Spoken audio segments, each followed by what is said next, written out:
내 남친과 팔씨름 승부에서 이기면 너의 아이를 낳아줄게라며 한국 특전사를 능욕한 오만한 미군 여장교. 하지만 그녀는 자기가 건드린 남자가 팔부상으로 은퇴한 전설의 챔피언이었다는 사실을 몰랐던 이야기입니다. 지축을 울리는 폭발음이 멀리서 아지랑이처럼 피어올랐다. 태평양 연안의 비공개 구역에 위치한 RS 연합 전투센터. 이곳은 세계 각국의 최정예 특수부대원들이 모여 서로의 기술을 겨루고 연합 작전 능력을 배양하는 그야말로 현대판 콜로세움과도 같은 곳이었다. 찌는 듯한 열기와 화약 냄새, 그리고 강철이 부딪히는 소리와 팽팽한 긴장감이 공기를 무겁게 짓누르고 있었다. 수많은 국가의 깃발이 바람에 펄럭였지만 그 중심에서 가장 뚜렷하게 대립하는 두 기운이 있었다. 이번 연합훈련의 핵심에는 대한민국의 정예부대, 검은 호랑이를 상징으로 삼는 흑호 여단 제7특수임무대와 자타공인 세계 최강이라 불리며 오만한 기세를 숨기지 않는 미 육군 제1특전단의 정예분견대 작전팀 바이퍼가 있었다. 훈련 초반부터 공기는 날카롭게 대립했다. 바이퍼 팀원들은 노골적으로 흑호 여단 대원들을 무시했다. 그들에게 아시아의 작은 나라에서 온 이 군인들은 자신들의 압도적인 실전 경험과 최첨단 장비에 비하면 한 수 아래 혹은 그저 경험 쌓기나 하러 온 신참들로 보였다. 그들의 인사는 거만했고 그들의 전술 브리핑은 조롱에 가까웠다. 그 오만함의 정점에는 두 사람이 있었다. 작전팀 바이퍼의 분견대장이자 전술 지휘관인 엘리사 킨 대위. 얼음장처럼 차가운 푸른 눈과 날카로운 턱선을 가진 그녀는 사소한 절차 하나까지 흑호 여단의 방식을 지적하며 비꼬기를 서슴지 않았다. 그녀의 목소리는 부드러웠으나 그 안에는 강철 같은 경멸이 서려 있었다. 그녀는 단순히 강한 것이 아니라 영리하고 교활하게 상대를 짓누르는 법을 알았다. 그리고 그녀의 곁에는 그림자처럼 혹은 거대한 벽처럼 버티고 선 마커스 해머스톤 상사가 있었다. 200cm에 육박하는 신장과 140kg이 넘는 순수한 근육질 거구. 그의 별명 해머는 단순한 상징이 아니었다. 그는 태평양 사령부 전체 팔씨름 대회에서 단 한 번의 패배도 기록하지 않은 현존하는 챔피언이었다. 그의 팔뚝은 웬만한 성인의 허벅지만큼이나 굵었고 그의 힘은 인간의 영역을 넘어선 듯 보였다. 그는 엘리사 대위의 공공연한 연인이었고 그녀의 오만함은 바로 이 거대한 망치의 압도적인 완력에 대한 절대적인 믿음에서 나오는 듯했다. 훈련 첫날의 사격술 평가에서부터 마찰이 시작되었다. 바이퍼 팀은 압도적인 속사 능력으로 표적지를 갈갈이 찢어놓았다. 반면 흑호 여단은 속도보다는 정확한 급소 사격과 효율적인 탄약 관리에 중점을 둔 교리를 선보였다. 엘리사는 그들의 기록지를 보며 코웃음을 쳤다. 이봐, 친구들. 이건 사격대회 20고개가 아니야. 전쟁이라고. 당신들이 그렇게 한 발 한 발 신중하게 조준하는 동안 적들은 당신들 머리통을 수십 번은 더 날려버릴걸. 그녀의 조롱에 해머스톤이 굵은 목소리로 웃으며 화답했다. 냅둬 엘리사. 저 친구들은 아마 총알이 비싸서 아껴 써야 하는 모양이지. 흑호 여단 대원들의 얼굴이 굳었지만 선임 지휘관인 한재혁 중사의 침묵 속에 누구도 먼저 대응하지 않았다. 한재혁. 그는 흑호 여단 내에서도 가장 과묵하고 묵묵히 자기 일만 하는 것으로 유명했다. 날카로운 눈매와 다부진 체격이었지만 해머스톤 옆에 선이 왜소해 보일 정도였다. 그는 그저 묵묵히 자신의 총기를 정비할 뿐이었다.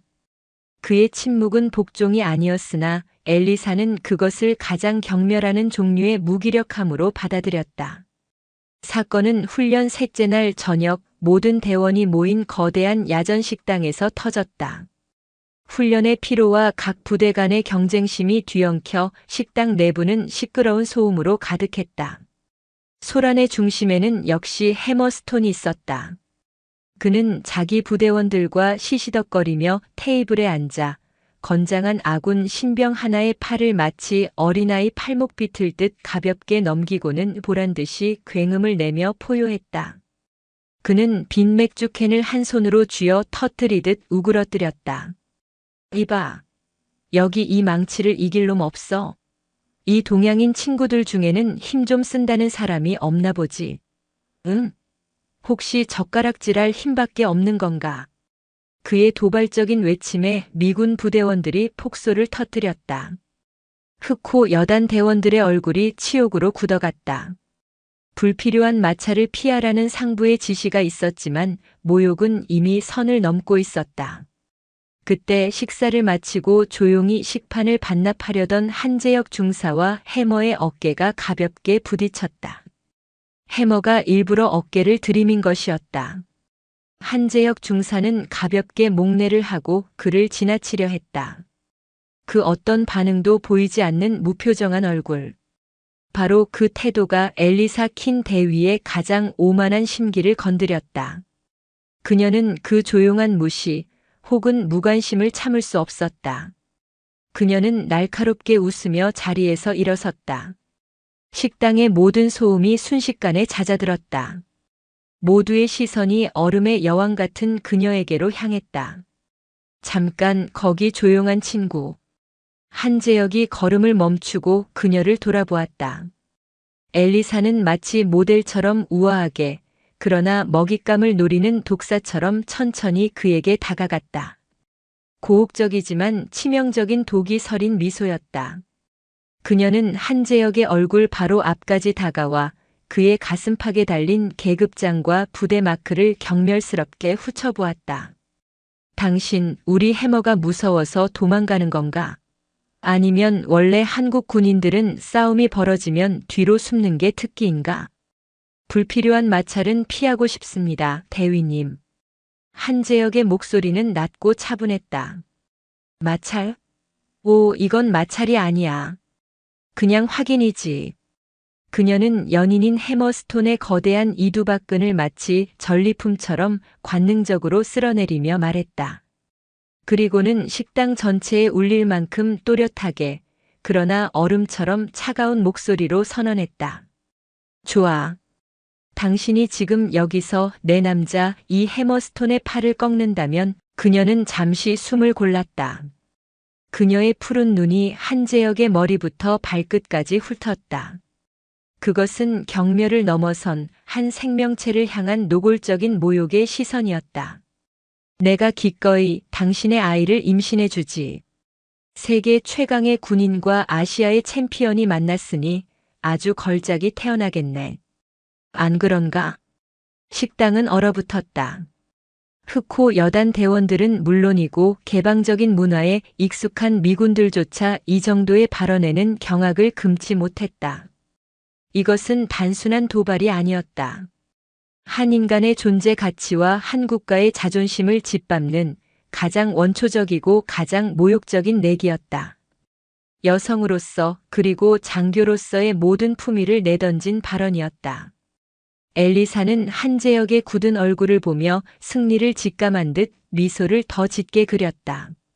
그녀는 그가 절대 이 내기를 받아들이지 못할 것이며 여기서 꼬리를 말고 도망쳐 영원한 조롱거리로 남으리라 확신했다. 하지만 만약 당신이 진다면 그녀는 바닥에 떨어진 포크 하나를 반짝이는 군홧발로 짓밟아 휘어버리며 말했다. 남은 훈련 기간 동안 당신은 내 개인 노예가 되는 거야. 내가 부르면 언제든 내 발로 기어와야 하고 내 이 군홧발에 묻은 진흙이라도 할칠하면 할차야지. 어때, 조용한 친구? 이 영광스러운 내기에 응할 배짱은 있나? 아니면 그냥 여기서 울면서 엄마에게 보내달라고 빌어볼 텐가? 해머스톤이 거대한 몸을 일으키며 짐승처럼 웃었다. 그는 자신의 거대한 주먹을 들어 보이며 한재혁을 향해 손가락을 까닥거렸다. 사방에서 야유와 환호가 뒤섞였다.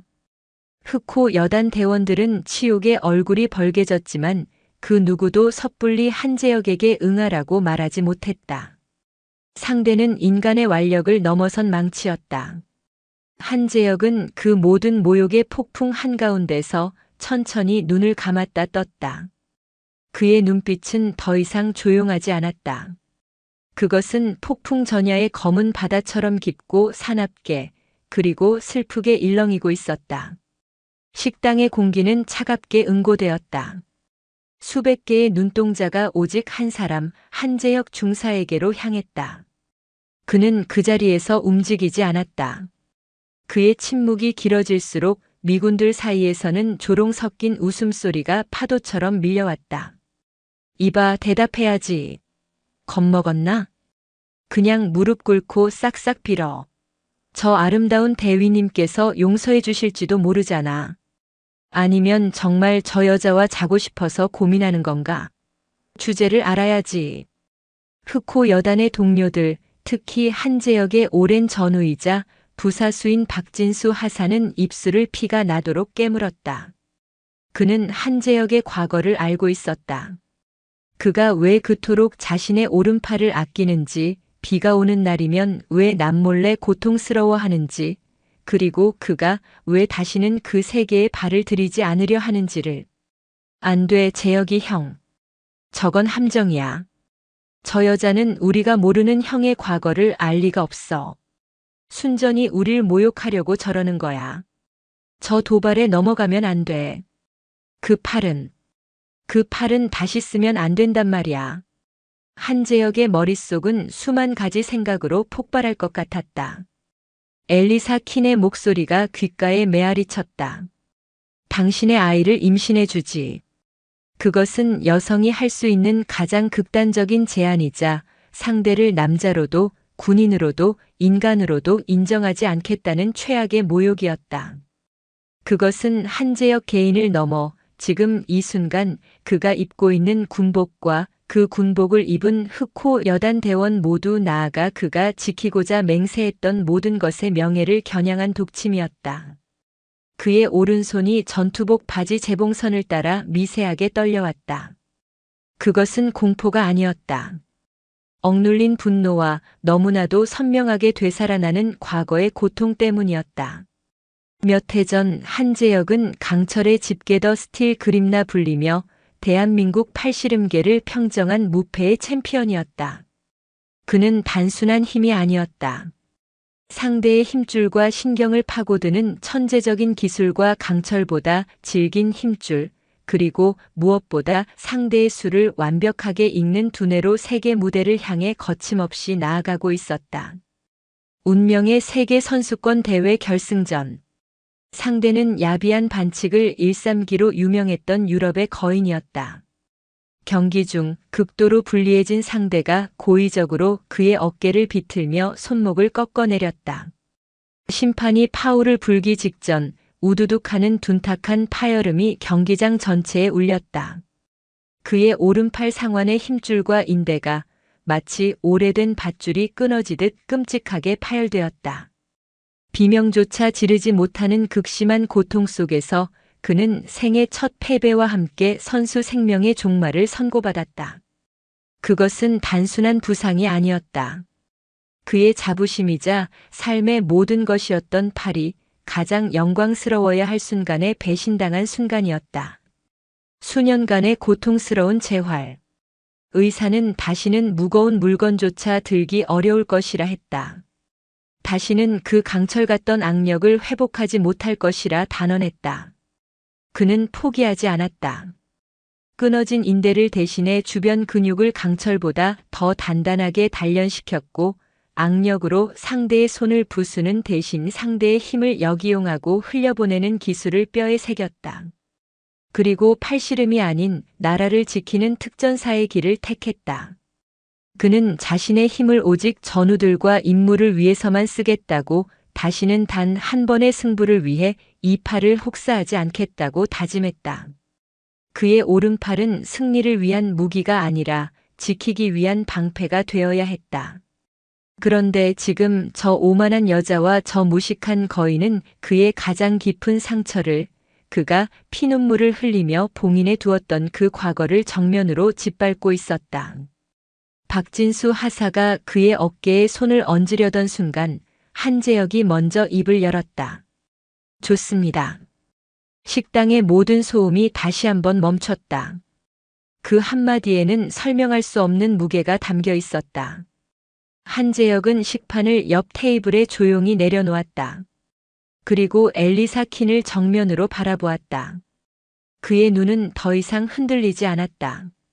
차갑게 식어버린 용암처럼 단단하고 그 밑바닥에서는 무언가 뜨거운 결의가 끓어오르고 있었다. 그네기 받아들이죠. 킨 대위. 엘리사의 눈썹이 놀라움으로 살짝 치켜 올라갔다가 이내 더 깊은 조롱의 빛으로 바뀌었다. 그녀는 이 왜소한 동양인이 정말로 죽고 싶어서 환장했다고 생각했다. 용감한 건지 멍청한 건지. 좋아, 해머. 이 불쌍한 친구에게 예의가 무엇인지 똑똑히 가르쳐줘. 해머스톤이 포효하며 겉옷을 벗어 던졌다. 그의 팔뚝은 평범한 성인의 허리둘레와 맞먹을 정도로 거대하고 흉측했다. 그는 식당 중앙에 가장 튼튼해 보이는 강철 테이블을 주먹으로 두드리며 자리를 잡았다. 테이블이 비명을 질렀다. 흑호 여단 대원들이 숨을 죽였다. 박하사는 차마 눈을 뜨고 볼 수 없다는 듯 얼굴을 감쌌다. 형. 제발. 그 팔로는 안 돼. 한재혁이 천천히 테이블로 걸어갔다. 그는 해머스톤의 맞은편에 섰다. 그는 겉옷을 벗는 대신 그저 자신의 전투복 소매를 팔꿈치까지 한 치의 오차도 없이 꼼꼼하게 걷어 올렸다. 드러난 그의 팔은 해머처럼 우락부락하지 않았다. 하지만 그것은 오랜 단련으로 잘 벼려진 강철 케이블 다발처럼 잔근육 하나하나가 살아 꿈틀거리고 있었다. 특히 그의 전완근은 비정상적일 정도로 두꺼웠고 그의 손은 온갖 훈련으로 굳은 살이 박여 투박하고 거칠었다. 그리고 사람들의 시선은 일제히 한 곳에 고정되었다. 그의 오른쪽 팔꿈치 안쪽에서부터 팔뚝을 가로지르는 길고 흉측한 수술 자국이었다. 마치 지렁이가 기어간 듯한 그 흉터는 그가 과거에 얼마나 끔찍한 부상을 당했는지 짐작하게 했다. 엘리사가 그 흉터를 보고 참지 못하고 비웃음을 터뜨렸다. 맙소사, 이미 한 번 제대로 부러졌던 팔인가 보네. 가엾어라. 해머, 이번엔 반대쪽도 똑같이 만들어주도록 해. 균형이 맞아야 아름답지 않겠어? 해머가 침을 뱉으며 손바닥을 테이블에 쾅 내리쳤다. 어서 덤벼, 이 노란 원숭이 자식아. 내 여왕님이 기다리신다. 한재혁은 그 모욕적인 언사에도 표정 하나 바꾸지 않았다. 그는 자리에 앉아 자신의 왼손으로 부상당했던 오른쪽 팔꿈치 주변을 가볍게 주무르며 풀었다. 그리고 심판 역할을 자처하고 나선 미군 장교를 향해 고개를 끄덕였다. 그는 봉인했던 강철의 집게를 이 오만의 폭풍 한가운데서 다시 풀어놓을 준비를 마쳤다. 아레스 전투센터의 야전 식당은 거대한 투기장으로 변했다. 미군들은 테이블을 두드리며 해머를 연호했고 흑호 여단 대원들은 침묵 속에서 기적을 바라거나 혹은 다가올 참사를 외면하려 애썼다. 심판을 맡은 미군 중위가 두 사람의 손을 테이블 중앙으로 유도했다. 테이블 중앙에서 잡는다. 손목은 꺾지 말고 곧게. 어깨는 테이블 라인과 평행. 팔꿈치는 패드 위에 고정. 해머스톤은 시작부터 한재혁의 손을 으스러뜨릴 기세로 움켜쥐었다.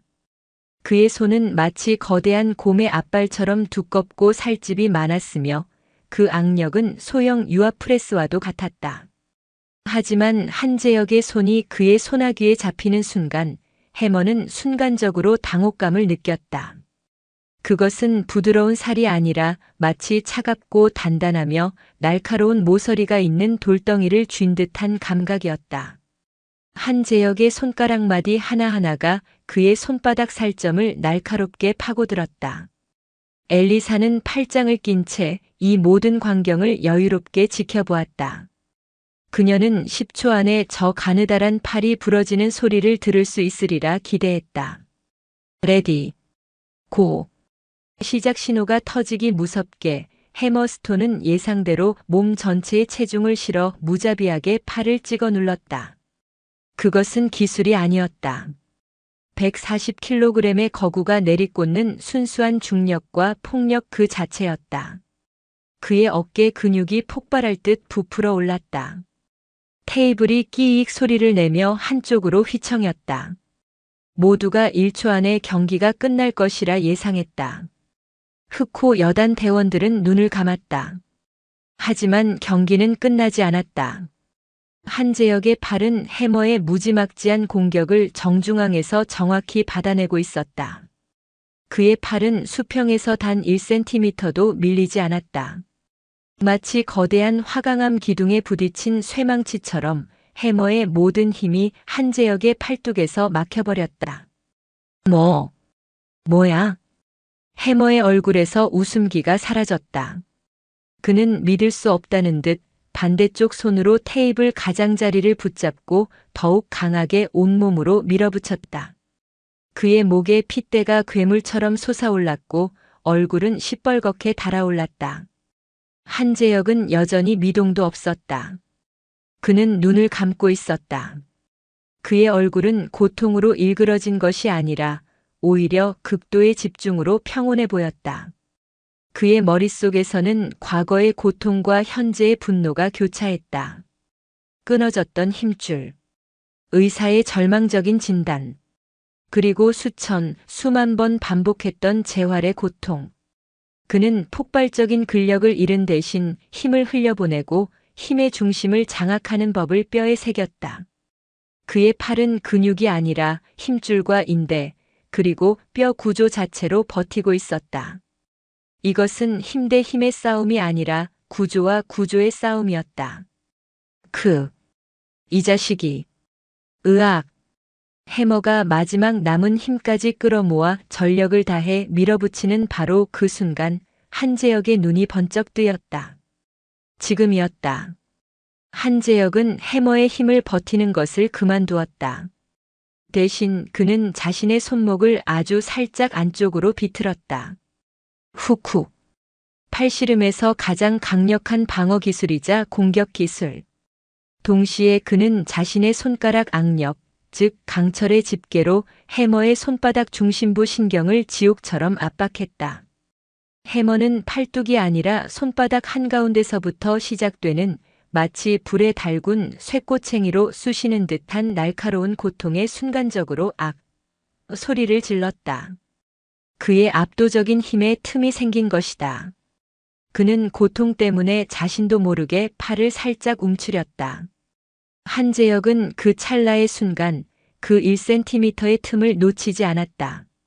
그는 훅을 유지한 채 자신의 몸을 상대 쪽으로 끌어당기며 어깨와 등 근육, 광배근까지 상체의 모든 힘을 끌어모아 팔뚝을 하나의 거대한 강철 코일처럼 회전시켰다. 이것은 팔로 넘기는 것이 아니었다. 온몸을 하나의 거대한 쐐기처럼 사용해 상대의 중심을 무너뜨리고 그 무너진 중심을 향해 자신의 체중을 내리꽂는 그가 재활 과정에서 완성시킨 필살의 기술이었다. 해머의 거대한 팔이 믿을 수 없는 속도로 반대편으로 끌려가기 시작했다. 안 돼. 이럴 리가 없어. 해머는 필사적으로 버텼지만 이미 힘의 중심은 완벽하게 한재혁에게 넘어간 상태였다. 그의 손은 한재혁의 강철 집게에 잡혀 마비된 듯 감각이 무뎌졌고 그의 어깨는 이미 위험할 정도로 뒤틀려 있었다. 그리고 마침내 쾅! 해머스톤의 거대한 주먹이 패드를 넘어 강철 테이블 상판에 처박혔다. 굉음과 함께 테이블 다리 하나가 완전히 부러지며 찌그러졌다. 식당 전체가 몇 초간 죽음과도 같은 침묵에 휩싸였다. 아무도 눈앞의 광경을 믿지 못했다. 태평양 사령부의 챔피언 무쇠망치 해머스톤이 저 조용하고 팔에 흉터까지 있던 동양인 중사에게 그것도 처참할 정도로 완벽하게 패배했다. 침묵을 깬 것은 흑호 여단의 막내 대원 박진수 하사가 내지른 환호성이었다. 그는 눈물을 흘리며 포효했다. 이겼다. 한 중사님이. 재혁이 형이 이겼다. 그것을 신호로 흑호 여단 대원들이 모두 자리에서 일어나 미친 듯이 포효했다. 책상을 치고 발을 구르며 함성을 질렀다. 그동안 쌓였던 멸시와 모욕감이 한순간에 폭발하는 함성이었다. 미군들은 넋이 나간 표정으로 부러진 테이블과 자신의 손을 망연자실하게 내려다보는 해머를 번갈아 쳐다볼 뿐이었다. 엘리사 킨 대위는 팔짱을 낀 자세 그대로 얼어붙어 있었다. 그녀의 얼굴은 핏기 하나 없이 새하얗게 질려 있었다. 그녀의 완벽했던 세계, 힘과 오만으로 쌓아 올렸던 성벽이 통째로 무너져 내린 표정이었다. 그녀는 자신이 무슨 짓을 했는지, 얼마나 끔찍하고 돌이킬 수 없는 내기를 공언했는지 깨달았다. 내가 저 남자의 아이를 임신해 주겠다고. 그녀의 시선이 경악과 수치심 그리고 알 수 없는 공포에 떨며 한재혁에게로 향했다. 한재혁은 천천히 자리에서 일어났다. 그는 승리에 도취하거나 포효하지 않았다.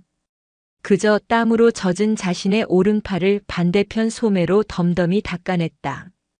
그의 팔은 승리의 여파로 가늘게 떨리고 있었지만 그는 그것을 숨기지 않았다. 그는 분노에 차식식거리는 해머스톤이나 충격으로 굳어버린 식당의 그 누구도 아닌 오직 엘리사 킨 대위 한 사람만을 바라보았다. 그의 입가에 옅은 미소가 스쳤다. 하지만 그것은 승자의 미소가 아니었다. 오히려 슬픔에 가까운 연민의 미소였다.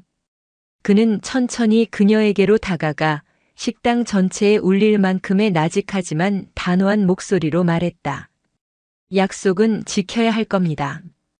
킨 대위. 그날 밤 아레스 전투센터는 폭풍이 휩쓸고 지나간 듯 고요했다. 팔씨름 대결의 충격파는 훈련 기지 전체를 뒤흔들었다. 흑호 여단의 사기는 하늘을 찔렀고 식당에서의 환호성은 밤늦도록 이어졌다. 반면 작전팀 바이퍼는 자신들의 절대적인 챔피언이 처참하게 무너지는 광경을 목격한 뒤 깊은 침묵에 잠겼다. 해머스톤은 그날 저녁부터 막사에서 나오지 않았다.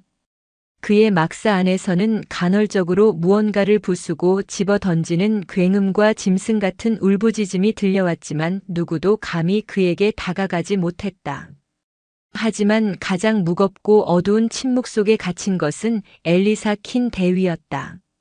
그녀는 자신의 방에서 샤워기에서 쏟아지는 차가운 물을 맞으며 서 있었다. 자신이 공언한 차마 입에 담을 수도 없는 끔찍한 대가를 치러야 할 시간이 다가오고 있음을 알았다. 그녀의 오만함은 산산조각 났다. 그녀가 숭배했던 힘의 논리는 더 강력하고 더 정교하며 이해할 수 없는 차가운 힘 앞에서 무너졌다. 그녀는 한재혁 중사가 자신을 어떻게 다룰지 상상조차 할 수 없었다. 그는 분명히 약속을 지켜야 할 것이라고 말했다. 그가 자신을 공개적으로 경멸하고 약속을 이행하라며 육체적으로 짓밟을 것인가? 아니면 전 부대원 앞에서 자신을 조롱하며 가장 치욕스러운 방식으로 복수할 것인가? 그는 자신에게 아이를 임신하라고 강요할 권리를 얻었다. 그가 그 권리를 행사하려 한다면 그녀는 차라리 전자가 낫다고 생각했다. 어떤 방식이든 이 지옥 같은 밤은 끝나야 했다. 그녀는 자신이 뿌린 씨앗을 거두어야 했다. 그녀는 샤워를 마치고 군복이 아닌 가장 편안한 훈련복으로 갈아입었다. 그리고 허리춤의 권총집에서 권총을 꺼내 탄창을 확인했다. 만약 그가 자신을 인간 이하로 취급하려 든다면 그녀는 군법회의 따위는 상관없이 그를 쏘고 자신도 쏠 각오였다. 그녀는 패배했지만 마지막 자존심까지 내줄 생각은 없었다. 밤 10시. 그녀의 개인 단말기에 짧은 메시지가 도착했다. 발신인은 한재혁 중사였다. 발신자 이름만으로도 그녀의 심장이 얼음장처럼 차갑게 내려앉았다. 본부 건물 옥상. 30분 뒤. 장소 선정 자체가 모욕이었다. 훈련 구역에서 가장 높고 인적이 드문 곳. 사방이 트여 있지만 그곳으로 향하는 문은 하나뿐인 고립된 장소. 그는 그녀를 완전히 고립시키고 무슨 짓을 하든 증인이 없도록 만들 작정인 듯 했다. 엘리사는 입술을 깨물었다. 입안에서 비릿한 피맛이 느껴졌다. 그녀는 권총을 다시 허리 뒤춤에 숨겼다. 무거운 발걸음으로 본부 건물의 마지막 계단을 올랐다. 차가운 밤바람이 그녀의 젖은 머리카락을 스쳤다. 옥상 문을 열자 한재혁이 이미 그곳에 와 있었다. 그는 전투복 차림으로 난간에 기댄 채 훈련소 너머 펼쳐진 어두운 황무지를 바라보고 있었다. 그녀의 발소리를 들었음에도 그는 돌아보지 않았다. 엘리사는 그의 등 뒤에서 마른 침을 삼켰다. 그의 등은 넓었지만 해머처럼 위압적이지 않았다. 그저 단단하고 고요해 보였다. 왔나, 킨 대위. 그래. 왔다. 그녀는 일부러 목소리를 차갑고 단단하게 유지하려 애썼다. 그녀는 방어 기제를 최대한 끌어올렸다. 뭘 원하지? 원하는 게 뭐야? 약속대로 내 아이를 가져주면 되는 건가? 원하는 방식대로 해. 이 자리에서 당장. 빨리 끝내고 싶으니까. 그녀의 말은 그녀 자신에게도 비수처럼 박혔다. 그녀는 자신의 가치를 스스로 땅에 내동댕이 쳤다. 그녀는 눈을 감았다. 그때 한재혁이 천천히 돌아섰다. 그의 손에는 무기가 아니라 뜨거운 김이 오르는 보온병과 깨끗한 종이컵 2개가 들려 있었다. 그는 옥상 구석의 작은 탁자에 그것들을 내려놓았다. 그는 엘리사의 경멸적이고 자포자기한 말투에도 아랑곳하지 않고 따뜻한 차 한 잔을 따라 그녀에게 내밀었다. 맑은 녹차 향기가 차가운 밤 공기 속으로 퍼져나갔다. 밤 공기가 찹니다. 일단 이것부터 마시죠. 엘리사는 그 행동을 이해할 수 없었다. 이것은 또 다른 방식의 고문인가? 독이라도 탄 것인가? 아니면 승자의 여유를 부리는 것인가? 그녀는 컵을 받아들지 않고 불신과 경멸이 뒤섞인 눈으로 그를 노려보았다. 지금 장난하나? 난 내 놈의 전리품으로 여기 온 거야. 그가 짜는 차는 치워. 원하는 걸 말해. 한재혁은 컵을 내민 손을 거두지 않았다. 그의 눈은 낮에 그 살기등등하던 눈빛이 아니었다. 그저 깊고 고요했으며 설명할 수 없는 슬픔 같은 것이 담겨 있었다. 나는 킨 대위의 몸을 원해서 내기에 응한 게 아닙니다. 그럼 왜? 대체 왜 그 미친 내기를 받아들인 거지? 날 망신 주려고? 그래, 성공했어. 내가 이겼다고. 내가 아시아의 영웅이고 난 천하의 망할년이 됐어. 이제 원하는 걸 가져가. 왜 날 비참하게 만들지 않는 거야? 그녀의 목소리가 격앙되어 떨렸다. 그녀는 차라리 그가 자신을 때리거나 욕하기를 바랐다. 이 정체 모를 친절이 그녀를 더 혼란스럽고 비참하게 만들었다. 한재혁은 컵을 난간 위에 내려놓고 그녀와 위협적이지 않을 정도의 거리를 둔 채 마주 섰다. 당신은 왜 그런 내기를 걸었습니까? 그것은 그녀가 전혀 예상하지 못한 질문이었다. 뭐? 왜 당신의 몸, 나아가 아직 태어나지도 않은 한 생명의 탄생까지 걸면서 나와 내 부대원들을 모욕해야 했습니까? 해머스톤 상사의 힘이 그렇게 절대적이라고 믿었습니까? 아니면 그렇게 믿어야만 했습니까? 그건 내 놈들이 약해 보였으니까. 감히 우리에게 대들 생각도 못하는 겁쟁이들 같았으니까. 한재혁은 고개를 저었다. 아니.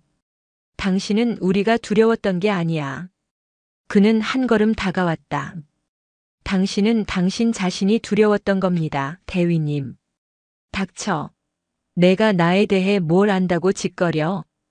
엘리사가 소리쳤지만 그녀의 목소리는 방어적으로 떨리고 있었다. 당신의 자리가 두려웠겠죠. 한재혁의 목소리는 그녀의 갑옷을 꿰뚫는 송곳처럼 날카롭고 정확했다. 이곳 아레스 전투센터는 괴물들만 모이는 곳입니다. 최고의 수컷들만이 살아남는 정글이죠. 그리고 당신은 그 괴물들 사이에서 유일하게 모든 것을 지휘해야 하는 여성 지휘관 중 하나입니다. 당신은 당신의 나약함을 감추기 위해 누구보다 더 강하고 더 잔인하고 더 오만해져야 했을 겁니다. 당신이 조금이라도 부드러운 모습을 보이거나 빈틈을 보이면 저 굶주린 하이에나 같은 수컷들이 당장 당신을 물어뜯고 지휘관 자리에서 끌어내릴 거라고 생각했겠죠. 엘리사의 동공이 격렬하게 흔들렸다. 그가 이 과묵했던 동양인 남자가 자신의 가장 깊은 곳, 자신이 지난 몇 년간 필사적으로 숨겨왔던 불안의 핵심을 정확하게 꿰뚫어보고 있었다. 해머스톤은 당신의 연인이기 이전에 당신의 방패이자 당신의 힘의 증명이었을 겁니다. 저 거대하고 무식한 힘을 당신이 통제하고 있다는 것을 공개적으로 보여줌으로써 아무도 당신에게 함부로 덤비지 못하게 만들었겠죠. 그런데 그는 자신을 가리켰다. 그 조용하고 왜소해 보이고 심지어 팔에는 흉터까지 있는 이 동양인 군인이 당신의 가장 강력하고 절대적이었던 방패를 박살내버렸습니다. 당신은 오늘 방패를 잃은 게 아닙니다. 당신의 존재 가치를 증명해주던 마지막 보루를 잃은 겁니다. 그래서 지금 그렇게 절망하고 있는 거고. 엘리사는 숨이 막혔다. 그녀의 강철 같던 가면이 산산조각 나고 있었다. 그녀는 주먹을 꽉 쥐었지만 반박할 말을 찾지 못했다. 한재혁은 자신의 오른팔 소매를 다시 걷었다. 어둠 속에서도 흉측한 수술 자국이 선명하게 드러났다. 나도 그랬습니다. 그는 자신의 과거를 털어놓았다. 누구도 막을 수 없었던 챔피언 시절. 세계를 제패하겠다는 꿈. 그리고 모든 것을 앗아간 결승전에서의 끔찍한 부상. 모든 것을 잃었습니다. 내 꿈, 내 자부심, 내 미래. 의사는 다시는 숟가락도 제대로 들지 못할 거라고 했습니다. 세상이 나를 버렸다고 생각했죠. 분노와 열등감에 사로잡혀 나를 동정하는 모든 사람을 증오했습니다. 나보다 약한 사람들을 경멸했고 나보다 강해 보이는 모든 것들의 비굴함을 느꼈습니다. 그는 엘리사를 바라보았다. 그의 눈에는 승자의 오만함이나 정복자의 욕망이 아닌 깊은 공감이 담겨 있었다. 당신이 오늘 나에게 한 모욕은 내가 부상당했을 때 세상이 나에게 퍼부었던 모욕과 똑같았습니다. 넌 이제 끝났어. 넌 약해 빠졌어. 넌 가치가 없어. 난 오늘 당신과 싸운 게 아닙니다. 해머스톤과 싸운 것도 아닙니다. 나는 나의 그 지독했던 과거의 절망, 그 열등감과 싸운 겁니다. 그리고 당신이 나에게서 본 것은 바로 그 절망을 딛고 일어선 내 증명이었습니다. 그는 난간에 놓아두었던 따뜻한 차를 다시 집어 그녀의 손에 쥐어주었다. 그녀는 이번에는 거부하지 못했다. 따뜻한 온기가 얼음장 같던 그녀의 손으로 전해졌고 그 온기는 마치 그녀의 심장까지 녹이는 듯했다. 내기는 끝났습니다, 대위님. 내가 원했던 전리품은 당신의 몸뚱어리가 아니라 바로 이 대화였습니다. 당신의 그 얼음같이 차가운 오만한 가면 뒤에 숨겨진 상처받고 두려워하는 진짜 당신의 얼굴을 보고 싶었을 뿐입니다. 엘리사는 고개를 들지 못했다. 뜨거운 찻잔을 쥔 손이 가늘게 떨리고 있었다. 그녀의 차가운 푸른 눈에서 뜨거운 무언가가 뺨을 타고 흘러내려 찻잔 위로 떨어졌다. 그녀가 이 괴물 같은 특수부대 세계에 발을 들인 이래, 아니, 육군 사관학교에 입학한 이래 단 한 번도 남 앞에서 보인 적 없는 눈물이었다. 그녀는 처음으로 자신의 속내를 털어놓았다. 육군 사관학교 시절부터 최고가 되기 위해 남자 생도들보다 3배는 더 노력해야 했던 것, 여군이라는 이유로 능력을 의심받고 교묘한 따돌림과 성희롱을 당했던 것, 그리고 그것을 이겨내기 위해 스스로를 강철 감옥에 가두고 누구보다 독하고 잔인한 지휘관이 되어야 했던 시간들을. 해머는 그런 그녀에게 유일하게 복종하는 힘이었고 그녀는 그 힘에 의존하게 되었던 것이다. 한재혁은 그저 묵묵히 그녀의 이야기를 들어주었다. 그는 판단하지도 비난하지도 위로하지도 않았다. 그저 그 자리에 함께 있어 주었다. 그날 밤 RS 전투센터의 옥상에서는 육체적 관계가 아닌 두 명의 상처 입은 전사의 영혼이 교감하고 있었다. 오만으로 시작된 내기는 그렇게 누구도 예상하지 못한 방식으로 깊은 이해라는 형태로 끝나고 있었다. 다음 날 아침 훈련장의 분위기는 기묘하게 바뀌어 있었다. 흑호 여단과 바이퍼 팀 사이의 노골적인 적대감은 수면 아래로 가라앉았지만 그 자리에는 어색하고 무거운 긴장감이 감돌았다. 특히 미군들은 자신들의 분견대장인 엘리사 대위와 한재혁 중사를 흘끔거리며 수군댔다. 어젯밤 옥상에서의 만남을 아는 이는 없었지만 한재혁이 엘리사에게서 그 끔찍한 대가를 받아내지 않았다는 사실, 그리고 두 사람 사이에 흐르는 기류가 단순한 적대감이 아니라는 것만으로도 온갖 추측이 난무했다. 해머스톤은 퉁퉁 부은 눈과 멍든 주먹으로 훈련에 복귀했다. 그의 오른손은 붕대로 감겨 있었다. 한재혁에게 패배하며 테이블에 처박힐 때 입은 부상이 아니었다. 밤새 막사의 벽을 주먹으로 내리치며 분노를 터뜨린 자해의 흔적이었다. 그는 한재혁을 마주치자 사리가 번뜩이는 눈으로 노려보았지만 한재혁은 그 시선을 무시했다. 그는 이제 해머스톤의 적수가 아니었다. 더 큰 변화는 엘리사 킨 대위에게서 일어났다. 그녀의 목소리는 여전히 단호했지만 이전처럼 날카로운 가시가 돋친 경멸은 사라져 있었다. 그녀는 아침 전술 브리핑에서 흑호 여단의 작전 계획을 이전처럼 비꼬지 않았다. 오히려 그녀는 진지하게 경청하며 날카롭지만 핵심을 찌르는 질문을 던졌다. 그것은 상대를 무너뜨리기 위한 질문이 아니라 작전을 완성하기 위한 질문이었다. 그날의 핵심 훈련은 복합 건물 테러 상황 및 인질 구출 시뮬레이션이었다. 일명 킬하우스라 불리는 수십 개의 방과 복잡한 미로형 복도로 이루어진 거대한 건물에서 가상의 적들을 제압하고 다수의 인질을 구출해야 하는 특수부대 훈련의 꽃이었다. 이 훈련은 개개인의 전투 능력은 물론 팀원 간의 완벽한 호흡과 지휘관의 순간적인 판단력을 요구했다. 훈련 통제관인 연합사령부의 대령은 어제의 사건으로 인해 와해 직전인 두 팀의 분위기를 쇄신하고 새로운 가능성을 시험하기 위해 의도적으로 두 팀을 뒤섞어 새로운 공격조를 편성했다. 그리고 모두가 주목하는 가운데 가장 중요한 임무를 맡을 알파팀의 공동팀장으로 한재혁 중사와 엘리사 킨 대위를 동시에 지명했다. 두 사람의 상반된 전술을 통합하여 최상의 결과를 도출해보게. 어제의 팔씨름만큼이나 흥미로운 결과가 나오길 기대하겠네. 이는 명백한 시험이었다. 그리고 가장 자극적인 조치로 해머스톤 역시 분대 지원 화기 사수, 즉 가장 강력한 화력을 담당하는 브리처비아리ACHER 돌파병 역할로 알파팀에 배속되었다. 그의 얼굴이 불쾌감과 굴욕감으로 시커멓게 일그러졌다. 자신이 모욕당한 상대, 그리고 자신을 배신했다고 생각하는 여자 밑에서 동시에 명령을 받아야 하는 최악의 상황이었다. 작전은 시작되었다. 모의 총탄이 빗발치고 어둠과 연기, 그리고 곳곳에서 터지는 모의 폭음 속에서 팀은 건물 내부로 전진했다. 알파조 2층 복도 진입. 적 둘 확인. 교전. 초반에는 삐걱거렸다. 엘리사는 미군 특유의 신속하고 압도적인 화력으로 문을 폭파하고 섬광탄을 던져 넣으며 밀어붙이는 동적 진입 다이내믹 엔트리를 선호했다.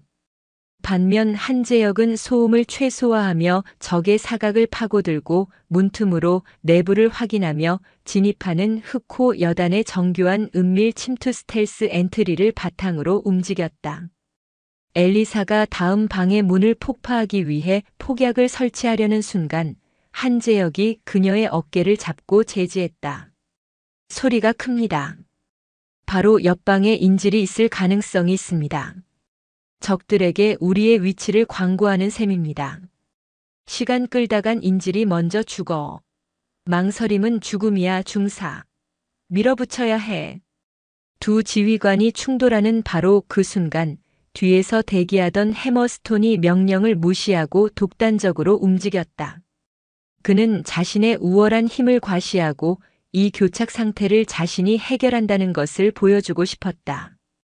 그는 방패를 든 대원보다 앞서 나가 복도 모퉁이를 향해 거대한 몸을 돌진시켰다. 해머, 대형 이탈이다. 멈춰. 엘리사가 소리쳤지만 늦었다. 모퉁이 너머에서 매복하고 있던 모의 기관총 세례가 불을 뿜었고 해머의 방탄복 센서가 요란한 소리와 함께 붉게 전멸했다. 전사 판정이었다. 그는 욕설을 내뱉으며 벽에 주저앉았다. 그의 무모하고 이기적인 돌진 때문에 팀 전체가 위험한 교착 상태에 빠졌고 적들에게 완벽한 매복 지점을 노출시키고 말았다. 적들이 해머가 쓰러진 방향으로 화력을 집중하는 절체절명의 순간 한재혁과 엘리사의 눈이 마주쳤다. 단 1초. 두 사람은 어젯밤 옥상에서 나눴던 대화보다 더 깊은 교감을 나누었다. 그들은 동시에 서로의 생각을 읽었다. 내가 시선을 끈다. 일드로 데어 파이어. 엘리사가 영어로 짧게 외치려던 순간 한재혁이 먼저 한국어로 외쳤다. 좌측, 양동. 엘리사는 놀랍게도 그 생소한 한국어 단어의 의미를 즉각적으로 본능적으로 이해했다. 그녀는 망설임 없이 섬광탄을 뽑아들어 복도 반대편 자신들이 진입하려던 문이 아닌 전혀 다른 방향으로 던져 적들의 시선을 유도했다. 쾅! 하는 귀를 찢는 폭음과 함께 적들의 총구가 일제히 그쪽으로 돌아간 찰나 한재혁은 유령처럼 어둠 속을 파고들었다. 그는 총을 쏘지 않았다.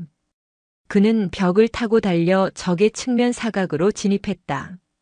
기관총 사수는 섬광에 눈이 멀어 당황하고 있었고 다른 적병은 엉뚱한 방향을 경계하고 있었다. 한재혁은 단 2번의 정확하고 절도 있는 동작으로 2명의 테러범을 제압 처리했다. 그리고 즉시 엘리사에게 다음 방 진입 신호를 보냈다. 그때부터 두 사람의 호흡은 완벽하게 일치했다. 그들은 더 이상 2명의 지휘관이 아니었다. 하나의 머리를 가진 쌍두의 괴물처럼 움직였다. 엘리사가 정면을 폭파하며 적의 시선을 끌면 한재혁은 그림자처럼 환풍구나 천장을 통해 우회하여 적의 심장을 찔렀다. 그녀가 거대한 불꽃이었다면 그는 차가운 얼음 송곳이었다. 미군의 압도적인 화력과 속도 그리고 흑호 여단의 정교하고 예측 불가능한 침투술이 만나자 시너지는 폭발했다. 그들은 마치 수십 년간 함께 작전해온 한 팀처럼 단 한마디의 대화도 없이 서로의 움직임을 예측하고 빈틈을 메워주며 건물을 장악해 나갔다. 마지막 방. 가장 중요한 인질이 잡혀 있었다. 적은 인질의 머리에 총구를 겨누고 문을 방패 삼아 버티고 있었다. 들어오는 순간 이 여자의 머리를 날려버리겠다. 모두 무기를 버려. 엘리사가 유창한 언변으로 협상을 시도하며 시간을 끄는 동안 한재혁은 천장 쪽의 작은 환풍구 통로를 손가락으로 가리켰다. 그리고 자신을 가리킨 뒤 손가락 3개를 폈다. 3초 뒤 동시 진입. 엘리사가 눈짓으로 고개를 끄덕였다. 엘리사가 최후 통첩이다. 항복 권고다. 지금 당장 무기를 버려. 라고 외치며 문을 세차게 걷어차 적의 시선을 문으로 완벽하게 빼앗는 순간 한재혁이 천장의 환풍구 덮개를 소리 없이 뚫고 거꾸로 떨어지며 적의 등 뒤를 덮쳤다. 상황 종료. 관제실 모니터로 이 모든 과정을 숨죽이며 지켜보던 연합사령부 대령은 입을 다물지 못했다. 맙소사. 역대 최고 기록이군. 저 두 사람 대체 뭐지? 저건 2개의 부대가 아니라 하나의 새로운 생명체 같았어. 훈련장을 빠져나오며 땀과 화약 연기로 범벅이 된 엘리사는 방탄 헬멧을 벗었다. 그녀는 한재혁에게 다가가 더 이상 망설임 없이 손을 내밀었다. 당신, 정말 대단하군, 한중사. 오늘 당신에게서 많은 것을 배웠어. 한재혁도 헬멧을 벗고 그녀의 손을 맞잡았다.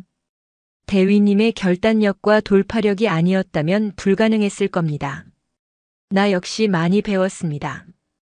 두 사람이 서로를 향해 진심 어린 경의를 표하는 그 순간 전사 판정을 받고 훈련장에서 쫓겨나 굴욕 속에 이 모든 광경을 지켜보던 해머스톤의 눈은 질투와 광기로 이글거렸다. 그는 모든 것을 잃었다. 그의 힘, 그의 명예, 그리고 그의 여자까지. 저 조용한 팔에 흉터나 있는 한국인이 자신의 모든 것을 빼앗아갔다. 그의 뒤틀린 마음속에서 돌이킬 수 없는 어둡고 차가운 계획이 싹트기 시작했다. 연합훈련은 후반부로 접어들었다. 인질 구출 작전에서 환상의 호흡을 보여준 한재혁과 엘리사는 자연스럽게 많은 전술을 공유하기 시작했다. 그들은 더 이상 한국군과 미군이 아니었다. 그저 최고의 군인으로서 서로의 장점을 흡수하고 단점을 보완하는 완벽한 파트너가 되어가고 있었다. 엘리사는 한재혁에게서 불필요한 힘을 빼고 효율을 극대화하는 흑호 여단의 침투 기술과 호흡법을 배웠고, 한재혁은 엘리사에게서 거시적인 전장 상황을 압도하고 화력을 유기적으로 운용하는 바이퍼 팀의 시스템을 흡수했다. 휴식 시간이면 두 사람은 커피 한 잔을 사이에 두고 전술지도 위에 머리를 맞댔다. 그들의 관계가 단순한 동료애를 넘어 전장에서 생사를 함께할 수 있는 깊은 유대감으로 발전하는 것을 지켜보는 해머스톤의 광기는 임계점을 향해 치닫고 있었다. 그는 부대 내에서 완전히 고립되었다. 엘리사는 그에게 눈길조차 주지 않았고 사적인 대화를 거부했다. 바이퍼 팀원들조차 자신들의 챔피언이 팔씨름에서 처참하게 패배하고 핵심 전술 훈련에서 가장 먼저 전사 처리된 것에 대해 노골적인 실망감을 드러냈다. 그의 유일한 자부심이자 존재 이유였던 힘이 무너지자 그는 아무것도 아닌 존재가 되어버렸다. 그의 분노는 자신을 이렇게 만든 한재혁과 자신을 버리고 저 동양인에게 미소를 짓는 엘리사 두 사람 모두를 향했다. 그는 두 사람을 동시에 파멸시킬 기회만을 피해 굶주린 맹수처럼 노렸다. 그리고 마침내 그 기회가 찾아왔다. 훈련 마지막 주차는 고지대 침투 및 퇴출 훈련이었다. RS 센터 외곽에 위치한 높이 100m를 훌쩍 넘는 수직 암벽 악마의 이빨에서 진행되는 훈련 중 가장 위험천만한 훈련이었다. 대원들은 암벽을 타고 올라가 가상의 적진을 제압한 뒤 단 한 줄의 로프에 의지해 절벽 아래로 신속하게 하강레펠하여 퇴출하는 훈련을 반복해야 했다. 해머스톤은 그의 압도적인 체중과 완력 때문에 등반보다는 하강 및 로프 확보조에 배정되었다. 그의 임무는 하강 지점에서 대원들의 안전 로프와 하강 로프를 최종 점검하고 앵커 확보 지점에 단단히 결속하는 것이었다. 그것은 그의 손아귀에 모든 대원들의 생명이 맡겨진다는 뜻이었다. 그날 오후 짙은 안개가 절벽을 감싸기 시작했다. 시야가 급격히 나빠졌고 습기 때문에 바위와 장비는 더 미끄러웠다. 훈련은 더 위험해졌다. 마지막 하강조로 한재혁과 엘리사가 편성되었다. 두 사람은 이제 연합훈련의 상징적인 파트너가 되어 있었기에 누구도 그 편성에 이의를 제기하지 않았다. 해머스톤은 절벽 위 하강 지점에서 다음 차례를 기다리며 서로의 장비를 챙겨주는 두 사람을 바라보았다. 그 다정한 모습이 그의 눈에는 역겨운 조롱으로 비쳤다. 그의 입가에 뒤틀린 미소가 걸렸다. 안전 점검. 다음 조 로프 준비. 해머는 로프가 담긴 거대한 자루들 사이로 육중한 몸을 움직였다. 교관의 시선이 잠시 다른 곳의 앵커를 점검하는 틈을 타 그는 한재혁이 사용하기로 배정된 굵은 하강 로프 하나를 집어들었다. 그리고 주머니에서 몰래 숨겨온 금속 탐지기에도 잘 걸리지 않는 특수 세라믹으로 제작된 소형 칼날을 꺼냈다.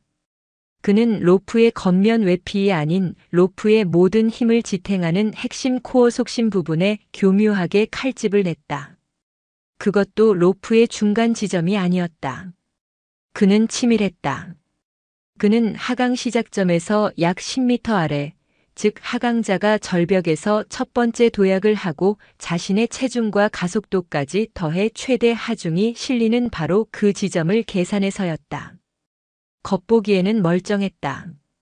굵은 하강 로프는 수십 겹의 섬유로 이루어져 있어 웬만한 마모로는 끊어지지 않았다. 하지만 해머는 로프의 핵심 속심 다발 중 3분의 2 이상을 날카롭게 절단했다. 이 정도면 성인 남성의 무게가 실려 첫 번째 충격을 받는 순간 버티지 못하고 옥수수 터지듯 터져버릴 것이 분명했다. 그에게는 살인 미수라는 죄책감 따위는 없었다. 이것은 그저 안개 속에서의 불행한 훈련 중 사고로 위장될 터였다.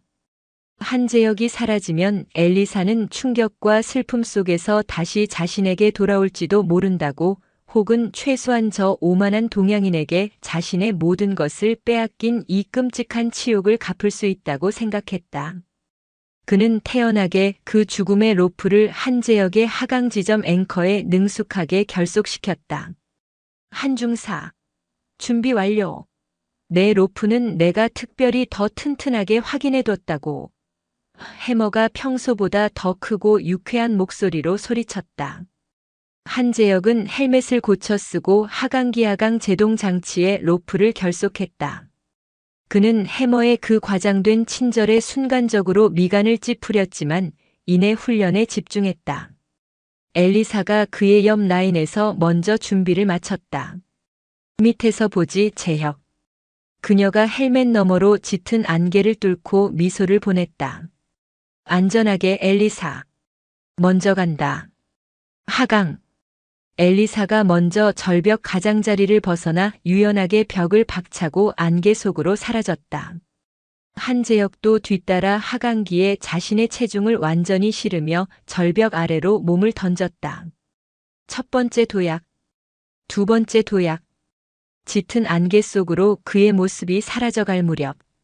세 번째 도약으로 몸을 날려 자신의 체중과 하강 가속도가 로프에 완전히 실리는 바로 그 순간이었다. 퍼퍼펑.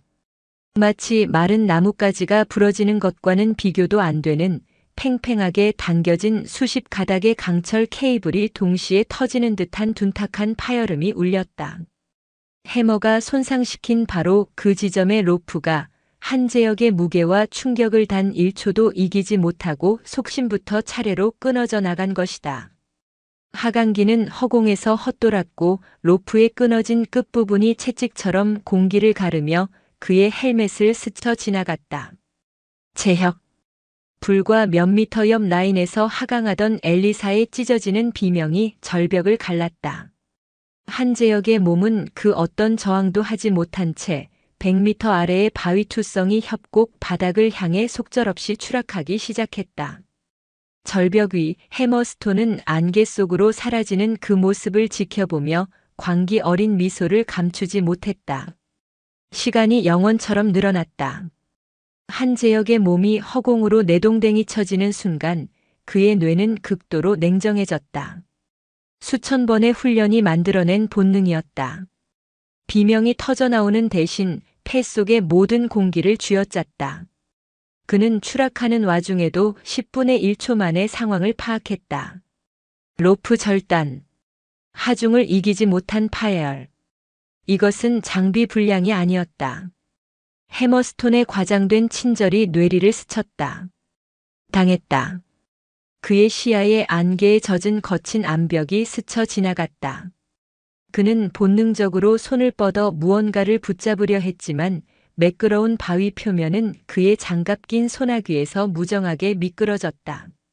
죽음이 발밑에서 아가리를 벌리고 있었다. 바로 그 순간이었다. 재혁. 자신의 이름이 찢어지는 듯한 비명으로 들려온 것은 옆 라인에서 하강하던 엘리사 키는 이 모든 광경을 슬로우 모션처럼 목격했다. 끊어진 로프의 섬광, 허공에 뜬 한재혁의 몸, 그리고 그를 삼키려는 짙은 안개. 그녀의 뇌는 생각할 시간을 거부했다. 그녀의 몸이 먼저 반응했다. 그것은 지휘관으로서의 판단이 아니었다. 어젯밤 옥상에서 자신의 영혼을 위로해주고 오늘 킬하우스에서 자신의 등을 완벽하게 지켜주었던 자신의 유일한 파트너를 잃고 싶지 않다는 절박한 외침이었다. 그녀는 하강기 레버를 움켜쥐고 잠금을 풀었다. 자유낙하. 그녀는 자신의 로프에 의지한 채 중력을 그대로 받아들이며 몇 미터를 수직으로 떨어졌다. 이 위험천만한 행동은 그녀와 추락하는 한재혁 사이의 고도를 맞추기 위한 그야말로 목숨을 건 도박이었다. 속도가 붙자 그녀는 다시 하강기를 거칠게 잠갔다. 끼익. 로프와 마찰차에서 불꽃이 튈 듯한 굉음이 울렸다. 그녀의 몸은 그 반동으로 거대한 추처럼 절벽에서 튕겨나갔다. 그녀는 진자 운동의 정점에서 온 힘을 다해 절벽을 다시 박찼다. 잡아! 그녀의 몸이 포물선을 그리며 한재혁이 추락하는 궤도를 향해 날아갔다. 그녀는 자신의 한계를 넘어선 힘으로 팔을 뻗었다. 한재혁 역시 추락하는 와중에도 손을 뻗는 그녀를 보았다. 그는 본능적으로 그녀를 향해 팔을 뻗었다. 퍽! 둔탁한 충격음과 함께 엘리사의 손이 한재혁의 전술조끼 어깨 부분을 움켜쥐었다. 잡았다. 그러나 그것은 구조의 시작일 뿐 또 다른 재앙의 시작이기도 했다. 추락하던 한재혁의 운동 에너지 전체가 엘리사의 팔과 그녀를 지탱하는 단 하나의 로프에 고스란히 전달되었다. 아! 엘리사의 어깨 관절이 탈구되는 듯한 끔찍한 고통이 밀려왔다. 그녀의 몸을 지탱하던 절벽 위 앵커 포인트가 끼기기 비명을 질렀고 로프는 한계치까지 늘어났다. 두 사람의 몸무게 그리고 추락 가속도까지 더해진 충격은 로프의 허용 장력을 아슬아슬하게 스쳐 지나갔다. 만약 이 로프마저 끊어진다면 두 사람은 함께 추락할 터였다. 두 사람은 격렬하게 회전하며 절벽에 몇 차례 부딪힌 뒤 마침내 허공에 대롱대롱 매달리게 되었다. 엘리사의 로프 하나에 두 사람의 목숨이 걸려 있었다. 엘리사는 이를 악물었다. 끊어질 듯한 어깨 통증보다 더 심각한 것은 한재혁의 전술 조끼를 움켜쥔 그녀의 소나기 힘이 급격하게 빠지고 있다는 사실이었다. 땀과 안개의 습기 그리고 방금 전의 엄청난 충격으로 인해 그녀의 장갑 낀 손이 질긴 전술 조끼 표면에서 미끄러지고 있었다. 엘리사! 손! 한재혁이 외쳤다. 그는 그녀의 얼굴이 고통으로 새하얗게 질린 것을 보았다. 젠장! 미끄러워. 재혁 나! 못 버텨. 그들은 절벽 위에서 수십 미터 아래 그리고 협곡 바닥까지는 아직 수십 미터가 더 남은 절망적인 공간에 매달려 있었다. 한재혁이 여기서 다시 추락한다면 그것은 끝이었다. 그는 자신의 무게가 그녀의 팔을 파괴하고 있다는 것을 알았다. 조금만, 10초만 더 버텨. 한재혁이 외쳤다. 그는 매달린 채 필사적으로 발을 휘저었다. 안개 속에서 시야는 제한적이었지만 그의 전투와 끝에 절벽에서 겨우 손가락 두 마디 정도 튀어나온 작은 바위턱이 스쳤다. 그것은 정상적인 등반가라면 무시할 먼지 쌓인 돌출부에 불과했다. 저기다.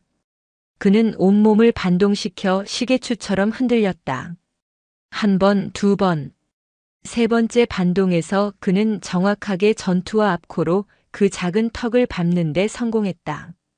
지금 그는 무릎을 굽혔다 펴는 힘으로 아주 잠시 0.5초간 자신의 체중을 바위턱으로 지탱했다.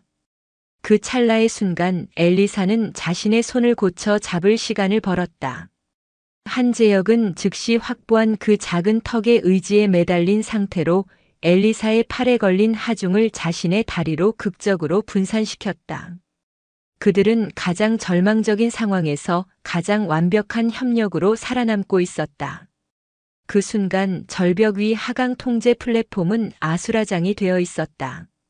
로프가 끊어지는 파열음과 엘리사의 비명, 그리고 두 사람이 시야에서 사라지는 것을 본 교관들과 대기조가 경악에 빠졌다. 오직 한 사람 해머스톤만이 그 자리에서 웃고 있었다. 계획대로였다. 아니, 계획보다 더 완벽했다. 그는 한재혁이 추락하는 것을 보았다.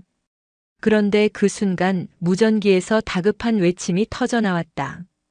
생존자 2명. 킨 대위 로프에 매달려 있다. 반복한다. 2명 모두 생존, 단일 로프에 매달려 있다. 즉시 구조조 투입하라. 해머의 미소가 얼음처럼 얼어붙었다. 살아있다고. 엘리사가 저놈을 구했다고. 그의 머릿속에서 마지막 남았던 이성의 끈이 툭 하고 끊어졌다. 질투심은 순수한 광기로 변했다. 저 여자는 감히 자신을 배신하고 저 하찮은 원숭이를 구했다. 자신의 모든 것을 앗아간 저 둘을 이 자리에서 함께 지옥으로 보내야 했다. 자신이 갖지 못한다면 그 누구도 가질 수 없었다. 둘 다 죽어버려. 해머스톤은 짐승처럼 포효하며 허리춤에서 거대한 전투용 단검을 뽑아들었다. 그의 목표는 단 하나, 지금 두 사람의 유일한 생명줄인 엘리사 킨의 로프가 연결된 앵커 포인트였다. 그는 그 굵은 로프를 향해 미친 듯이 달려들었다. 안 돼. 저 자식 막아. 교관이 그를 막으려 했지만 광기에 휩싸인 140kg 거구의 돌진을 막을 수는 없었다. 바로 그 순간이었다. 해머의 거대한 어깨를 향해 강철 같은 몸이 날아들었다. 이 미친 살인자 새끼야. 한재혁의 오랜 전우이자 부사수 박진수 하사였다.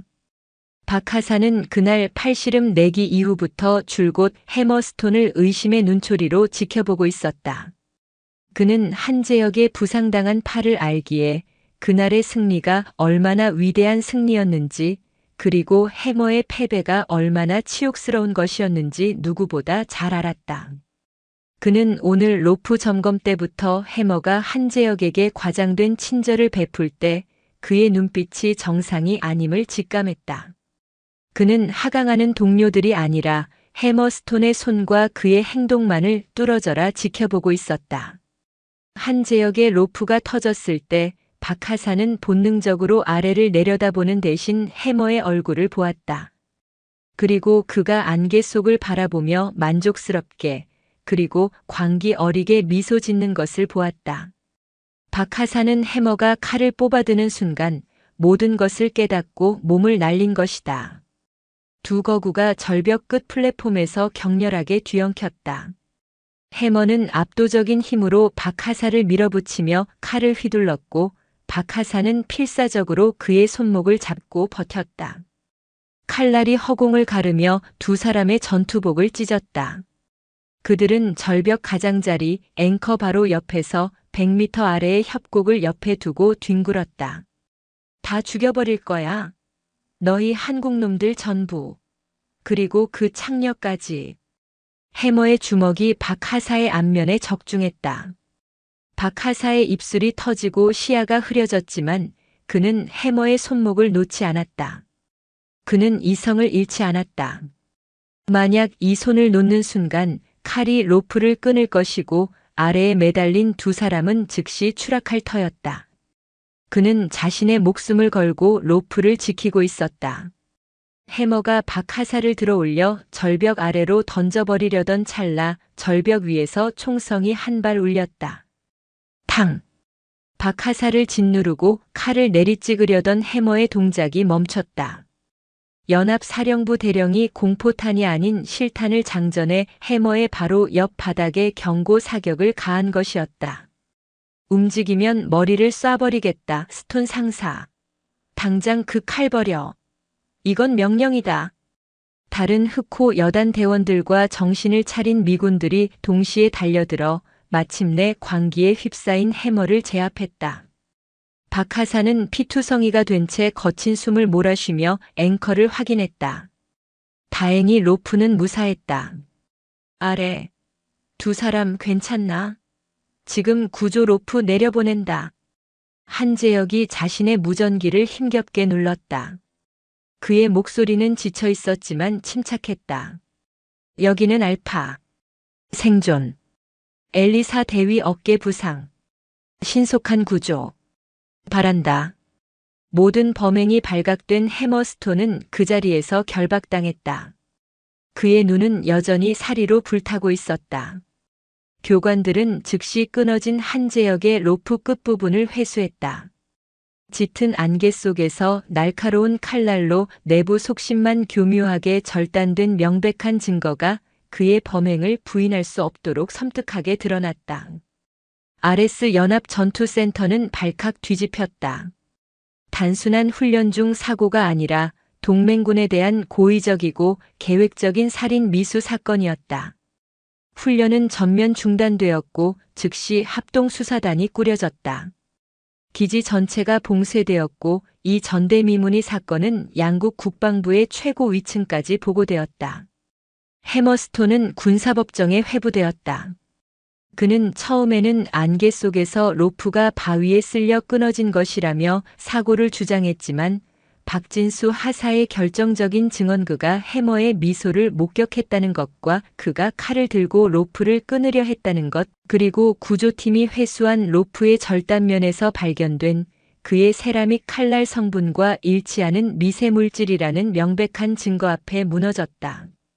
그의 범행 동기를 캐는 과정에서 모든 사건의 발단이었던 그날 밤 식당에서의 모욕적인 내기, 즉 엘리사 킨 대위가 공언했던 임신 발언까지 수면 위로 드러났다. 이것은 단순한 살인 미수를 넘어 두 부대 간의 심각한 스캔들이자 지휘 체계의 붕괴를 의미했다. 해머스톤은 모든 것을 포기한 듯 법정에서 한재혁과 엘리사를 향해 저주를 퍼부었다. 그는 결국 불명예 제대와 함께 수십 년의 징역형을 선고받고 연방교도소로 이송되었다. 괴물 같은 힘을 자랑하던 그의 시대는 가장 비참하고 추악한 방식으로 막을 내렸다. 하지만 폭풍은 끝나지 않았다. 한재혁은 영웅적인 피해자였고 엘리사는 탈구된 어깨로 한재혁을 구해낸 영웅이었지만 동시에 그녀는 부적절하고 비윤리적인 내기를 제공하여 스캔들의 핵심 원인을 제공한 지휘관이기도 했다. 군 상층부는 이 사건을 최대한 조용히 덮고 싶어 했다. 그들은 두 사람의 영웅적인 행동보다는 스캔들을 일으킨 관계에 더 주목했다. 특히 어젯밤 옥상에서의 만남까지 조사 대상이 되면서 두 사람의 관계는 불필요한 오해를 사기에 충분했다. 결국 강제 분리 조치가 내려졌다. 엘리사 킨 대위는 본국 소환 명령을 받았다. 그녀의 영웅적인 구조 활동은 과도한 스캔들과 지휘관 품위 손상이라는 항목에 묻혀 정당한 평가를 받지 못했고 사실상 최전선에서 물러나는 좌천이나 다름없는 조치였다. 그녀가 기지를 떠나기 전날 밤 어깨에 붕대를 감은 그녀와 한재혁은 다시 한번 그들의 첫 번째 대화가 이루어졌던 옥상에서 마주섰다. 무거운 침묵이 흘렀다. 먼저 입을 연 것은 엘리사였다. 결국 이렇게 됐네. 미안해 한중사. 아니 재혁. 나 때문에 당신까지 위험에 처했어. 내 어리석은 오만함이 괴물을 만들었고 그 괴물이 당신을 죽일 뻔했어. 한재혁은 고개를 저었다. 당신 탓이 아니오 대위님. 광기를 선택한 것은 스톤 상사 본인입니다. 그리고 당신은 내 생명의 은인입니다. 그 빚은 평생 갚아도 모자랄 겁니다. 엘리사는 깁스한 팔을 내려다보며 씁쓸하게 웃었다. 빚이라. 우린 서로에게 빚만 졌군. 그것도 아주 지독하게. 그녀는 밤하늘을 바라보며 말했다. 나는 이곳을 떠나. 아마 한동안은 책상에 앉아 서류나 뒤적이는 신세가 되겠지. 하지만 이걸로 끝났다고 생각하지 않아. 그녀는 성한 팔로 난간을 짚고 한재혁을 정면으로 바라보았다. 그녀의 푸른 눈에는 더 이상 오만이나 상처가 아닌 강철 같은 의지가 담겨 있었다. 오늘 우리는 서로의 생명을 구했지만 그건 시작일 뿐이야. 우리는 최고의 파트너가 될 수 있다는 걸 증명했어.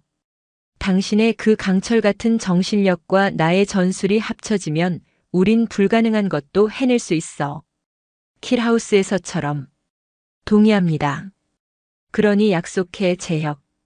그녀가 처음으로 그의 계급이 아닌 이름을 불렀다. 여기서 멈추지 마. 더 강해져. 세상이 당신을 무시할 수 없을 만큼 최고의 정점에 올라서. 나도 그렇게 할 테니까. 나도 이 좌천을 딛고 반드시 다시 일어설 거야. 언젠가 우리가 다시 만날 때는 이런 스캔들이나 불명예 따위가 아니라 세계 최강의 지휘관으로서 당당하게 만나는 거야. 그때는 당신의 등을 내가 지켜주겠어. 한재혁은 그녀의 손을 잡는 대신 한국식으로 가장 정중하게 깊이 고개를 숙여 예를 표했다. 반드시 그렇게 하겠습니다. 엘리사. 그날을 기다리겠습니다. 다음 날 엘리사는 떠났다. 두 사람의 인연은 그렇게 국경과 스캔들의 벽에 막혀 강제로 끊어지는 듯 했다. 시간이 흘렀다. 계절이 몇 번이고 바뀌었다. 한재혁은 그날의 맹세를 단 하루도 잊지 않았다. 그는 절벽에서의 추락과 엘리사의 희생을 떠올리며 자신을 지옥의 극한까지 몰아붙였다. 그는 과거의 부상 트라우마를 완벽하게 극복했다. 그의 오른팔은 단순히 팔씨름 챔피언의 팔이 아니라 전우를 구하고 적을 제압하며 이제는 총기 반동까지 완벽하게 제어하는 완벽한 강철의 집게로 재탄생했다. 그의 전술 능력과 리더십은 흑호 여단 전체에서도 독보적인 존재가 되었고 그는 상사로 진급했다. 그리고 마침내 그에게도 기회가 찾아왔다. 미국 네바다주 사막 한가운데 위치한 포트 벵가드. 세계 최정예 특수부대들이 매년 자신들의 기량과 전술을 겨루는 비공식 전술 경연대회, 속칭 전술 올림피아드라 불리는 그곳에 대한민국 흑호 여단 대표팀장으로 한재혁 상사가 선발된 것이다. 그것은 단순한 경연대회가 아니었다. 전 세계의 모든 전설적인 부대들이 모여 자웅을 겨루는 총성 없는 전쟁터였다. 델타, 대북으로, SAS, 스페츠나츠. 그 이름만으로도 전설인 부대들 사이에서 한재혁은 흑호 여단의 깃발을 들고 섰다. 그는 압도적이었다. 극한의 환경에서 진행된 사격술, 수중 침투, 산악 장애물 돌파, 그리고 복합 전술 지휘. 모든 면에서 그는 다른 참가자들을 한 수 위의 기량으로 능가했다. 특히 마지막 고강도 복합 인질 구출 훈련에서 모두가 정면 돌파와 측면 우회를 고민할 때 그는 RS 센터에서의 경험을 살려 누구도 생각지 못한 수직 환풍구를 이용한 동시 다발적 침투라는 교범에도 없는 전술을 성공시키며 완벽하게 임무를 완수했다. 최종 우승자가 발표되는 순간 시상대 가장 높은 곳에 한재혁의 이름이 호명되었다. 아시아의 작은 나라에서 온 무명의 군인이 세계 최강의 괴물들을 모두 꺾고 정점에 선 순간이었다. 모든 행사가 끝나고 쏟아지는 스포트라이트와 여러 국가 지휘관들의 축하 인사를 뒤로한 채 그가 막사로 돌아가던 길. 사막의 차가운 밤바람이 그의 땀을 식히고 있었다. 최고의 정점에 올라서라고 했더니 정말로 해냈군. 한 상사. 수십 개월 만에 듣는 그러나 단 한순간도 잊은 적 없는 익숙한 목소리. 한재혁이 걸음을 멈추고 돌아보았다. 어둠 속에서 한 여성이 군용 지프에서 내려 걸어 나왔다. 계급장은 소령으로 바뀌어 있었고 더 날카롭고 성숙해진 모습이었지만 그 얼음처럼 푸른 눈은 변함이 없었다. 엘리사 킨이었다. 그녀는 좌천되었던 분석 부서에서 탁월한 능력과 RS 센터에서의 경험을 바탕으로 이 전술 올림피아드의 전체 작전을 설계하고 통제하는 핵심 분석 장교로 복무하고 있었다. 그녀는 한재혁이 이곳에 온다는 것을 알고 그의 모든 경연 과정을 처음부터 끝까지 지켜보고 있었다. 그가 마지막 인질 구출 작전에서 환풍구를 선택했을 때 그녀는 통제실 모니터 앞에서 저도 모르게 미소를 지었다. 오랜만입니다. 엘리사 소령님. 한재혁이 경례 대신 옅은 미소를 지었다. 내가 말했지. 그녀가 그에게 다가와 손을 내밀었다. 그것은 더 이상 도발이나 시험이 아닌 완벽한 존경이 담긴 악수였다. 우린 다시 만날 거라고. 그리고 당신 정말로 세계 최고가 됐어. 축하해. 두 사람의 손이 사막의 차가운 공기 속에서 굳게 맞잡혔다. 그것은 아레스 센터 옥상에서의 상처 입은 교감도 절벽에서의 필사적인 생명의 교환도 아니었다. 동등한 자격으로 서로의 약속을 지키고 마침내 다시 만난 두 강철의 재회였다. 포트 벵가드의 밤 공기는 차가웠지만 십수 개월 만에 다시 마주 선 두 사람 사이에는 뜨거운 긴장감이 흘렀다. 한재혁의 우승 트로피보다 더 빛나는 것은 서로를 향한 두 사람의 눈빛이었다. 그들은 단순한 군인이 아니었다. 절벽에서 서로의 생명을 의지했던 죽음의 문턱을 함께 넘어선 파트너였다. 당신이 이곳 작전 설계 및 분석 장교로 있을 줄은 몰랐습니다. 축하합니다, 소령. 한재혁이 먼저 침묵을 깼다. 좌천당한 패잔병이 갈 곳이 거기서 거기지. 엘리사가 가볍게 어깨를 으쓱했지만 그녀의 눈은 강한 자부심으로 빛나고 있었다. 하지만 덕분에 전 세계 모든 부대의 전술 데이터를 분석할 수 있었어. 그들의 장점과 약점 모든 것을. 그리고 당신의 모든 경연 과정을 지켜봤지. 완벽했어, 재혁. 당신은 저 오만한 놈들에게 조용한 힘이 무엇인지 제대로 보여줬어. 특히 마지막 환풍구 침투는 압권이더군. 당신이 가르쳐준 것들도 유용했습니다. 때로는 불처럼 밀어붙이고 적의 시선을 완벽하게 빼앗아야 할 때도 있더군요. 당신의 전술 이론이 큰 도움이 됐습니다. 두 사람이 서로의 성장을 확인하며 복잡한 미소를 나누던 바로 그 순간이었다. 위잉으. 포트 벵가드 기지 전체에 귀를 찢는 사이렌이 울려 퍼졌다. 단순한 훈련 경보가 아니었다. 기지 전체를 비상사태로 몰아넣는 코드 레드, 즉각적인 실전 투입을 알리는 비상 경보였다. 방금 전까지 축하 파티를 즐기던 모든 부대원들이 얼어붙었다.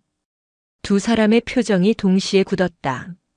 그들은 대화조차 필요 없이 축하 인사도 잊은 채 동시에 중앙사령부 통제실을 향해 전력으로 질주하기 시작했다. 상황실 내부는 전쟁터를 방불케 했다. 수십 개의 스크린에 붉은 경고등과 함께 위성 사진과 긴급 타전이 번쩍였다. 현재 시각 태평양 공해상에 위치한 다국적 해양 연구 플랫폼 포세이돈 랩이 신원 미상의 테러 단체에 의해 피랍. 한 정보 장교가 다급하게 브리핑을 시작했다. 포세이돈 랩은 단순한 연구소가 아니었다. 심해저의 희귀 자원 탐사 및 기후 변화를 연구하는 바다 위에 떠있는 거대한 인공 도시이자 수백 명의 엘리트 과학자들이 상주하는 곳이었다. 문제는 그곳이 차세대 에너지원 개발의 핵심 기지이기도 했다는 점이다.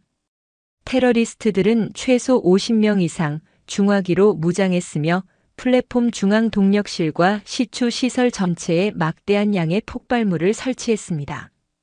그들은 자신들의 요구 사항을 밝히지 않은 채 접근하는 모든 선박과 항공기를 격추하겠다고 경고했습니다. 현재 플랫폼에는 미국과 대한민국을 포함한 12개국의 최고 과학자 및 기술자 180명이 인질로 잡혀 있습니다. 최악의 상황이었다. 플랫폼은 바다 한가운데 떠있는 철옹성이었고 인질의 수가 너무 많았다. 무엇보다 플랫폼 자체가 하나의 거대한 폭탄이나 다름없었다. 정면 공격은 인질의 대량 학살과 플랫폼 폭발로 인한 끔찍한 해양 오염 재앙을 불러올 것이 뻔했다. 제기랄 해군 특전단 네이비시를 투입해도 접근 자체가 불가능해. 잠수정 접근은 이미 음파 탐지기로 차단됐고 공중 접근은 저들의 휴대용 대공 미사일 사거리 아니야. 작전 사령관이 주먹으로 테이블을 내리쳤다. 그때 브리핑을 듣고 있던 엘리사가 스크린 앞으로 나섰다. 그녀는 이제 분석 장교가 아닌 전장을 지배하는 전술 지휘관의 눈빛으로 돌아와 있었다. 불가능하지 않습니다, 장군님. 모든 시선이 그녀에게 쏠렸다. 그녀는 플랫폼의 3차원 설계도를 스크린에 띄웠다. 정면 공격은 자살 행위입니다. 하지만 이들에겐 완벽한 사각이 있습니다. 바로 소리와 진동의 사각입니다. 그녀는 플랫폼의 주 동력 터빈실과 연결된 거대한 해수 배출구를 가리켰다. 이곳은 24시간 거대한 소음과 진동을 발생시킵니다. 레이더와 열 감지는 완벽하겠지만 이 진동 구역 바로 위는 청각의 사각지대이자 구조물 전체의 진동으로 인해 정밀 감지 센서가 무력화되는 유일한 지점입니다. 그곳으로 어떻게 접근하지? 헬기 접근은 터빈에서 나오는 고열 때문에 불가능해. 헬기가 아닙니다. 엘리사는 고개를 돌려 그녀와 함께 상황실에 들어선 한재혁을 바라보았다. 하늘에서 가장 조용하게 그리고 가장 정확하게 침투하는 방법이 필요합니다. 초고고도 자유낙하 HALO 침투입니다. 사령관은 고개를 저었다. 그 정도 높이에서 칠흑 같은 밤에 저 작은 터빈실 상부 데크에 정확히 착지할 수 있는 팀은 세상에 존재하지 않아. 바람과 중력, 플랫폼의 미세한 움직임까지 모두 계산해야 해. 존재합니다. 엘리사가 망설임 없이 말했다. 바로 오늘 전술 올림피아드에서 불가능한 바람을 계산한 비정상 궤도 사격으로 우승한 사람이 있습니다. 중력을 거스르는 자입니다. 모든 시선이 한재혁에게로 향했다. 그는 침묵 속에서 플랫폼의 구조도를 응시하고 있었다. 그는 몇 초간 복잡한 계산을 하더니 입을 열었다. 가능합니다. 단 우리가 공중에 있는 동안 지상의 모든 적들의 눈과 귀를 완벽하게 속일 수 있는 역사상 가장 요란한 양동 작전이 필요합니다. 그 순간 두 사람의 머릿속에는 이미 완벽한 작전 계획이 그려지고 있었다. RS 센터의 킬하우스에서 보여주었던 바로 그 조합이었다. 즉시 대통령령으로 사상 유례없는 한미연합 긴급 특수임무부대가 창설되었다. 코드명 카이메로스. 공동지휘관으로 미군의 전술 설계 및 기만 작전을 총괄하는 엘리사 킨 소령과 적진의 심장부에 침투하는 타격 조스트라이크 팀의 현장 지휘관으로 대한민국 흑호 여단의 한재혁 상사가 임명되었다. 경연 대회의 경쟁자들은 순식간에 실전의 동료가 되어 작전팀에 합류했다. 작전은 스텔스 수송기 내부에서 시작되었다. 성층권에 육박하는 인간의 호흡을 허락하지 않는 얼어붙은 고도. 한재혁은 산소 마스크를 쓴 채 자신을 포함한 10명의 최정예 흑호 여단 대원들을 점검했다. 엘리사 좌표 고정. 바람의 방향이 예측과 미세하게 다르다. 그의 헬멧 통신기로 엘리사의 차분한 목소리가 들려왔다. 그녀는 수백 킬로미터 밖의 이지스함 작전 통제실에서 모든 위성 데이터와 기상 정보를 실시간으로 분석하며 그의 눈이 되어주고 있었다. 데이터 수정 중. 확인했다. 남동풍이 강해. 3초 뒤 강하시 목표 지점에서 서쪽으로 15m 편향될 거다. 그걸 감안해서 강하 각도를 수정해. 지금부터 내가 당신의 눈이다가 재혁. 해군 특전단이 3분 뒤 정반 대편에서 지옥의 문을 열 것처럼 요란한 기만 작전을 시작한다. 테러리스트들의 모든 시선이 바다로 향할 거야. 당신에게 주어진 침투 시간은 정확히 4분. 신의 가호를 빈다. 신은 필요 없어. 당신의 계산만 믿는다. 수송기의 후방 램프가 열리고 발 아래는 칠흑 같은 구름바다뿐이었다. 강하. 한재혁과 대원들은 소리 없이 어둠 속으로 몸을 던졌다. 그 시각 플랫폼 정반 대편에서는 엘리사의 지휘 아래 네이비실 팀이 수십 척의 고속정과 무인기, 심지어 헬기 소음까지 동원해 요란한 총격전을 벌이기 시작했다. 공격 개시. 적의 주력 부대가 정면으로 온다. 모든 인원 갑판으로. 대공화기를 준비해. 테러리스트들의 무전이 다급하게 오갔고 모든 대공화기와 중화기가 바다를 향해 불을 뿜었다. 플랫폼 전체가 전쟁터가 된 듯했다. 아무도 자신들의 머리 위 수만 피트 상공에서 죽음의 그림자들이 떨어지고 있다는 사실을 알지 못했다.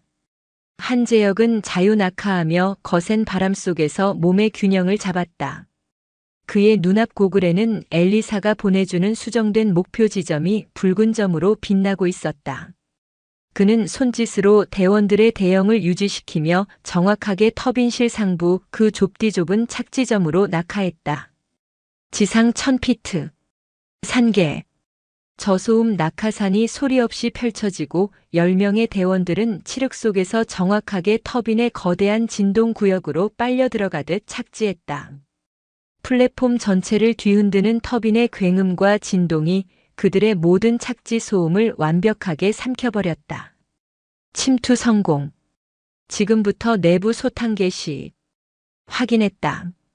당신들의 위치는 완벽해.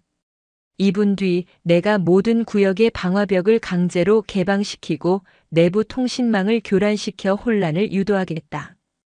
그때 움직여. 작전은 한재혁과 엘리사가 수백 번이나 시뮬레이션한 것처럼 완벽하게 진행되었다. 한재혁의 팀은 유령처럼 움직였다. 흑호 여단의 은밀 침투술과 근접 전투 기술은 테러리스트들이 총을 들어볼 기회조차 주지 않았다. 그들은 소음기 달린 총성이 아니라 차가운 칼날과 절도 있는 타격으로 적들을 하나씩 제거해 나갔다. 마침내 중앙 통제실. 100여 명의 인질들이 공포에 떨며 모여 있었고 테러리스트의 수장이 폭발물 기폭 장치를 가슴에 품은 채 버티고 있었다. 움직이지 마. 정면의 공격은 기만이었다. 침투조가 있다. 움직이면 모두 날려버리겠다. 바로 그 순간 통제실의 모든 모니터가 꺼지고 비상등이 미친 듯이 전멸하며 모든 격벽이 요란한 소리를 내며 닫히기 시작했다. 엘리사의 해킹 공격이었다. 테러리스트의 시선이 혼란스럽게 흔들리는 0.5초의 찰나. 어둠 속에서 한재혁이 움직였다. 그는 총을 쏘지 않았다. 총성은 인질들을 공포에 떨게 하고 테러리스트가 반사적으로 기폭 장치를 누르게 만들 뿐이었다. 그는 바람처럼 거리를 좁혀 기폭 장치를 쥔 테러리스트의 손목을 움켜쥐었다. 그것은 아레스 센터에서 해머스톤을 박살냈던 바로 그 강철의 집게였다. 으악! 뼈가 으스러지는 고통과 함께 테러리스트가 기폭 장치를 놓쳤다. 동시에 다른 대원들이 나머지 잔당들을 완벽하게 제압했다. 상황 종료. 인질 전원 안전. 폭발물 확보 완료. 한재혁의 나직한 보고에 이지스함 작전 통제실의 엘리사는 잠시 눈을 감았다. 통제실 전체에서 환호성이 터져나왔다. 그녀는 안도의 한숨을 내쉬었다. 오만으로 시작된 두 사람의 악연이 이제 수백 명의 생명을 구한 최고의 파트너십으로 완성되는 순간이었다. 이 성공적인 작전은 전 세계에 엄청난 파장을 불러일으켰다. 각기 다른 전술 체계와 언어를 가진 두 나라의 특수부대가 단 한 명의 지휘관처럼 유기적으로 움직여 불가능하다고 여겨졌던 임무를 단 한 명의 사상자도 없이 완수했기 때문이었다. 이 사건을 계기로 미국과 대한민국 정부는 더 이상 비공식적인 연합훈련이 아닌 공식적이고 상설적인 국경 초월 연합특수임무부대 카이메로스의 창설을 승인했다. 전 세계의 어떤 테러 위협에도 즉각 대응할 수 있는 최정예 부대의 탄생이었다. 그리고 그 누구도 이견을 달지 않았다. 이 기적적인 작전을 설계하고 실행한 초대 공동지휘관으로 대한민국 흑호 여단의 한재혁과 미육군의 엘리사 킨이 동시에 임명되었다. 몇 달 뒤 부대 창설식이 모두 끝나고 서울의 야경이 파노라마처럼 내려다 보이는 남산의 한적한 곳, 군복이 아닌 편안한 사복 차림의 두 사람이 나란히 서 있었다. 그들은 이제 중사와 소령이 아니라 양국의 기대를 한 몸에 받는 동일한 직위의 지휘관이었다. 믿어지지가 않아. 엘리사가 먼저 입을 열었다. 그녀의 목소리는 더 이상 얼음장 같지 않았다. 우리가 이 새로운 부대의 지휘관이라니. 아레스 센터에서 당신을 개처럼 부리려던 내가 말이야. 한재혁은 흉터가 남은 자신의 오른손을 내려다보며 옅게 웃었다. 그 흉터는 더 이상 고통의 상징이 아니었다. 극복의 증거였다. 그때의 대위님은 진짜 당신이 아니었소. 스스로를 지키기 위해 가장 두꺼운 방패가 필요했던 사람이었지. 맞아. 그리고 당신이 그 방패를 박살 내준 덕분에 난 진짜 검을 찾았어. 당신이라는 검을. 그녀는 한재혁을 바라보았다. 그녀의 푸른 눈이 서울의 수많은 불빛에 비쳐 보석처럼 반짝였다. 문득 그날 밤 내가 했던 그 끔찍한 내기가 생각나네. 한재혁이 그녀를 돌아보았다. 내가 내 남자를 이기면 당신의 아이를 임신해 주겠다고 했지. 그녀는 더 이상 부끄러움이나 수치심 없이 그저 과거의 어리석음을 회상하듯 담담하게 말했다. 그때 난 내가 세상에서 가장 강한 남자의 연인이라고 생각했고 그걸 과시하고 싶었어. 너무나 오만했지. 그녀는 한재혁에게 한 걸음 다가섰다. 차가운 밤바람이 그녀의 머리카락을 날렸다. 그런데 틀렸어. 난 그날 팔씨름 챔피언이 아니라 진짜 챔피언을 만난 거였어. 자신의 가장 끔찍한 상처와 트라우마를 극복하고 명예를 지키고 심지어 자신을 모욕한 여자의 영혼까지 구원해준 사람. 그리고 절벽에서 내 실수로 죽을 뻔했던 내 생명까지 구해준 사람. 엘리사는 용기를 내어 그의 손을 잡았다. 팔씨름을 하던 그 거칠고 투박한 손이 아니었다. 세상에서 가장 믿음직스럽고 따뜻한 손이었다. 그네기. 아직 유효한가, 재혁? 한재혁은 놀라지 않았다. 그는 그저 부드럽게 그녀의 손을 마주 잡았다. 그의 강철 같던 눈빛이 오직 한 사람을 향한 따뜻함으로 녹아내리고 있었다. 그 내기는 오만으로 시작됐습니다. 그가 그녀를 자신의 품으로 부드럽게 끌어당겼다. 엘리사는 저항하지 않고 그의 가슴에 기댔다. 하지만 우리의 미래는 그 오만을 뛰어넘는 약속으로 시작해야지. 그리고 그 약속에는 당신이 말한 그 모든 것이 포함될 수도 있겠군. 두 사람은 서울의 휘황찬란한 야경 아래에서 조용히 입을 맞췄다. 그것은 국경도 계급도 과거의 상처와 오만도 뛰어넘은 두 강철의 영혼이 마침내 하나로 합쳐지는 순간이었다. 오만의 폭풍 속에서 싹튼 기묘하고도 위험했던 인연은 마침내 국경을 초월한 사랑과 그 누구도 깨트릴 수 없는 가장 강력한 신뢰로 완성되었다.